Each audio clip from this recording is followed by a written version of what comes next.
यंदा जुलै ते ऑक्टोबर या महिन्यांमध्ये राज्यात सायबर अरेस्टच्या 145 गुन्ह्यांची नोंद झाल्याची माहिती मुख्यमंत्री देवेंद्र फडणवीस यांनी विधानसभेत लेखी उत्तरातून दिली। या गुन्ह्यांमध्ये मिळून 129 कोटी 61 लाख रुपयांच्या रकमेची फसवणूक झाल्याचंही उघड झालंय।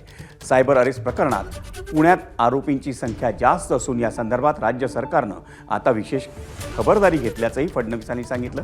महाराष्ट्र सायबर कार्यालयात 26 तज्ज्ञ सल्लागारांकडून 1000 पोलीस अधिकारी आणि कर्मचाऱ्यांना फॉरेन्सिक टूल्सचं ऑनलाईन प्रशिक्षण देण्यात आलं।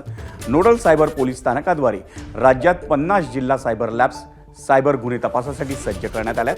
तसंच राज्यातील 34 रेल्वे स्थानकांवर सायबर गुन्ह्यांबाबत जनजागृती करण्यात येत असल्याची माहिती राज्य सरकारकडून देण्यात आली।